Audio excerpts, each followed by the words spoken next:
Assalomu alaykum. Anglayotganlar Türmə xatirləri Məhbus ruhlar. Avtori Abduvali Ayub. Eğitilməgan amanat. Qamoqdan chiqib Qashqarga tushgan kunim Ahmad Qari esimga keldi. Uning kesilib ketganligini faraz qilishga bo'ladi. Mendek 15 oylik mahbusqa undaq 2 kishilik pakar va tar kamerga ig'ir siyosiy mahbuslarning qamaladiganligi amdi sir emas edi. Uning ig'ir kesilishi mumkin bo'lsa-mu, ammo qancha yil kesilganligi, qaysi turmaga yo'tkalganligi noaniq edi. Qashqarga kelganning 4-kuni Ahmad Qarining kentiga qarab yo'lga chiqdim. Shahar ichidan taksi to'sqinmi, shu mahallaga yaqinroq boradigan avtobusga chiqqanmi kelmadi. Yuzimni ochiq chimdab, quloqlarimni chiqayotgan ko'z shamiliga qarshi o'zimni qo'yib o'tib yurib ketdim. Men mushu taklamakanning qumidek sarg'ush tamliq ko'chalarini, shumshaygan buvaylarni, sovuqni tuymay vallay o'ynaydigan bolalarni, yaproqsiz jigdilarni, hatto Uyg'urcha naqshini bo'lishiga qo'yib o'tib ketayotgan yeshil taksilarni sig'ingan edim. Urumchida qamalgan kunlarda Ahmad Qarini pat-pat eslab qolatdim va uni mendan talaylikdek his qilatdim. Menmu uningdek Qashqarda qamalgan bo'lsam, 3 akam, acham va singlim yashayotgan tuproqda yashab, onam, ayolim va qizlarim nafaslangan havodan, ularning ko'ziga tushgan nurdan tang bahramon bo'lgan bo'latdim. Qashqarda qamalgan bo'lsam, oftob chiqqan kunlari bugun qizlarim qum o'ynadi deb xiyol qilgan bo'latdim.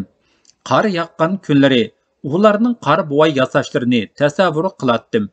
To'pa yaqqan kunlarda o'zi yolg'iz soatlab o'ynay oladigan Masudaga Qashqarning to'parang havosi ta'sir qilmaydi deb tasavvur qilib, o'zimni bezlagan bo'latdim. Urumchidan 1500 kilometrdan ortiq uzoq Pamir tog'larining etaklariga joylashgan Qashqarning havosi qurg'oq, shamolliq bo'lib, Urumchidan ko'p farqlanadi. Men Urumchida o'qiyotgan chog'larda onam doim Qashqarda turib, telefonda menga Urumchining aytilik havo rayini so'zlab beradi. U doim qish tushib bo'lgacha, "Balam, ata qor yog'di" deydi. "Men to'qib bergan qalin popaykani kiyib ol" deb telefon qiladi. Men bo'lsam, Urumchida 3 yil o'qib, biror qitimmo onam yashayotgan Qashqarning havo rayiga diqqat qilmagan ekanman. Qamoqdagi kunlarda Qashqarning havo rayini anglab qolarmanmi deb har kuni tamoq qildim. Ammo havo rayidan oldin ma'lumot beriladigan ekranda Qashqarning ismi ko'rilmadi. Qamoqdan chiqib Qashqarga kelgan juma kuni kechda onam tamoq yeyotganimga qarab, qo'shiqni tutgan peti o'ltirib ketgan edi. U yuzlarimni silab, "Abduvali, bu sen ha balam? Sen yo'q. Men tamoqni yedimmi? Ya tamoq meni yedimmi bilmaydim. Mana bugun tamoq yegandek bo'ldim. Seni nima yegando, nima ichgando, saq chiqarmi, og'riqmi deb ansirab, qo'limga qachini olsamla, sening yuzing ko'zimga ko'rinib ketadi balam. Onam menga to'shqanning yurkini berib baqqan bo'lg'aymidi" deb yig'isini yo'shirib bo'lolmay oshxonaga kirib ketgan edi. Shu chog'da esimga Ahmad Qari keldi. U menga 70 dan oshgan onasi borligini, dadasidan yosh tul qolgan onasining o'zini bekmo ko'ziga qarab cho'ng qilganligini aytgan edi. Bola dardi, bola mehri, seg'inish degan uqumlarning ma'nosini qamoqda eng cho'nqur tushunganim uchun Ahmad Qarining salomini onasiga tezroq yetkazishga oldirab ketgan edim. Ahmad Qari yolg'iz o'g'il edi. U menga ayoli va bolasining onasi bilan birga ekanligini degan edi. U mening chiqib ketadiganligimga ishonib onasiga, ayoliga gap topilgan edi. Shularni o'z og'zim bilan deb bermasam, uning ayoliga to'qigan paliyini qamoqdan ilib chiqolmaganligim sababidan ichimda qolgan afsuslikni cho'qim yuyimsam aram topmaydim. Ahmad Qarining aytishicha, mahbusning ayoli ajrashib ketishni talab qilsa, ko'rishishga ijozat beradi ekan. Uning mendan ayoliga yetkazmoqchi bo'lgan gapi shu edi. U ayoliga mushu talabni qo'yg'izib, shu bahonada ayoli va bolasini ko'rib olmoqchi edi. Amaliyotda men yotgan qamoqxonalarda har bir kameraga qamalg'uvchilarning huquq manfaati Uyg'urcha va Xitoycha yo'g'on yiziqliq edi. Qamalg'uvchilar har kuni shuni yodlashga majbur edi. Huquqlarning ichida urug' tuqqanlar bilan ko'rishish, advokat taklif qilish huquqi aniq yozilgan edi. Ammo siyosiy sababdan tutilgan Uyg'urga bu huquqlar nisb bo'lmaydi. Ahmad Qari meni chiqib ketadi deb ishongandek, qo'yib berilsamla xohlagan yerga bora olishimga ishongan bo'lsa kerak. Uningga bilmaslikning huzuri nisb bo'lgan edi. U Uyg'urda ko'tarilgan ona til qizg'inligidan bexabar, yezida silinayotgan ona til yaslisining dag'dug'isidan uzoq edi. Xitoy hukumatining bu dag'dug'ini davlatni parchalaydigan bir yumshoq kuch deb qarayotganligi uchun Urumchidan maxsus qurolliq soqchi, bexatarlik xodimlari va davlat bexatarlik razvedkachilari avatib Qashqarda Urumchi-Qashqar birlashma operatsiyasi qilinganligini tushunib yetolmaydi. Shunga u mening uzoqqa qolmay chiqib ketishimga ishongan edi. Afsus, men u ishonch qilgandek Urumchiga yo'tkilibla chiqib ketolmay, Gundupay, mahbus, taftish, sotchi va hukumat bekitgan advokatdan boshqa kishilar bilan ko'risholmay, bir kunmi oftob ko'rmay, saq 15 oy yetib qoldim. Ahmad Qardek yolg'iz 7 oy yotmasammu, u tasavvur qilolmaydigan 428 kunni to'ldirib yetib chiqdim. Xiyol bilan mengib Ahmad Qarning kentiga qayriladigan do'qmushqimi kelib qoptiman. Bir turib mendek bir siyosiy mahbusning uning oilasini izdishi va gap yetkazishining xatarini tasavvur qilib to'xtab qoldim.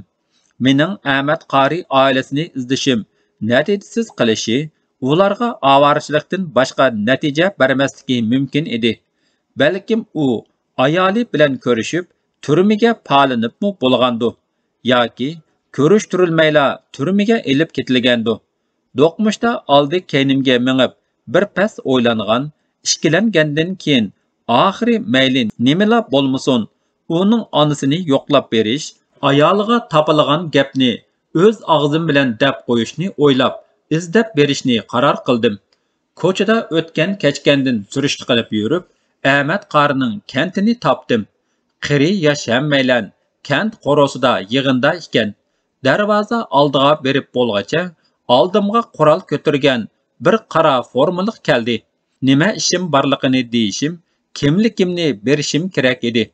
Uningga kimligimni berishmi, Ahmad Qarning topilishi bilan kelganligimni deyishmi xatarlik edi. Kimligimni bersam, qo'lidagi asbobqal salsila turmada yotqinim chiqatdi-da, qamab qo'yatdi. Turmadan chiqib uzoq o'tmay, mushundoq tekshirish sababli qamab qo'yilgan va tayoq yegan edim. Saqchiga yolg'ondan kentiga tushgan kadr ekanligimni aytishga majbur bo'ldim. Mening ko'zoynak taqagan ziyoli chiroy turqim bundoq yolg'on gapni rostdek ko'rsatdi. Kent qorosiga kirsam, kimligim topshirilishi kerak ekan. Shunga kirmay, birini saqlagan bo'lib oldim. Yig'indan keyin kent qorasi ichida tansi boshlandi. Saqolsiz buvay, yog'liqsiz momaylarning bir-birining putiga dastlab, bir-biriga putlashib o'ynagan tansiga qarab, ularning turilgan qapoq, purishgan lavlaridan ularni tansa o'ynayotidi emas, qiynilib harva so'rayotidi degusi keladi kishining. Tansidan keyin o'ynalgan kollektiv olma usulimi tugab, ayrim nomer ko'rsatish boshlanganligi e'lon qilindi. Ishik oldida kaltak ko'tarib olgan bir boladan bundaq ayrim nomer o'rinlaydiganlarning nuqtaliq oilalar ekanligini bildim. Uningdan bundaq oilalar ichida Ahmad Qari degan biraylarning oilasining bor yo'qligini so'radim. Bug'doy o'ng, oli kaltak beshimdan oyog'imgacha bir qarab o'tib, quru ichini imo qilib, "Ashu ayolning o'g'li" dedi. Qarasam, sahnada yuziga qo'yuq upa anglik surilib, quliqiga saxta yaltiroq gul qistirilgan, quchisiga yeshiga nomunosib ola yeshil sahna kiyimi kiydirilgan 70 yoshlardagi bir ona turadi. Sahnadagi onaning og'zi o'mcharab, lavlari gapga kelmaydi. U lag'ildab titrab, qo'lashmayotgan qo'lida mikrofonni tutib, "Men ko'pchilikka Ozod zamon degan g'azalni o'qib beray", dedi. Sahnadagi kadrlar va tomoshabinlar ichidagi bir qanchalardan boshqa hech kim chavoq chalmadi. Ona necha tamshilib naqshni boshlay olmay, birdilla o'zini kajatlab, "Voy, men o'lsam bo'lmamdi, o'lib qutulsam bo'lmamdi, voy men o'lay, odam bo'lib to'ralganim uchun o'lay, bola tuqqanim uchun o'lay", deb hurkirib yig'lab ketdi. Meningmi chanoqlarim yoshga to'lib, levimni qattiq tishildimda, nerida qurolni siqimdab mingib yurgan qora kiyimlik saqchiga qaradim. Qo'lidagi qurolga esilsamla, otadiganligini bilatdim. Hayotimda men ilishga jur'at qilolmagan ashu qadamlar qolgan edi. Qamoqdan chiqqandan keyin askar yoki saqchi formasidagi har qanday birini ko'rsam, tenimga titrak olishadi. Ularning qo'lidagi qurolga esilsam, birini bo'lsimi yer tishlatsam deydim. Ammo shunda qilayla desam, uyda yo'limga qarab ansirab o'ltirgan ayolim, amdila dadasini ko'rgan ikki qizim va to'xtamay telefon qilib nadaligimni yo'qlama qiladigan onam ko'z oldimga kelib oladi. Kentning darvozasi oldida turaversam, diqqat tartib kimligimning, telefonimning tekshirilishi aniq edi. Amalsiz beshimni sangilatgan peti kent partikomining qurasi oldidan ayrildim. Ahmad Qaridek siyosiy mahbusning oilasi nuqtaliq oila deb qaralatdi. Mendek qamoqdan chiqqan bir odamning bir nuqtaliq oilani izlashi texmu xatarlik edi.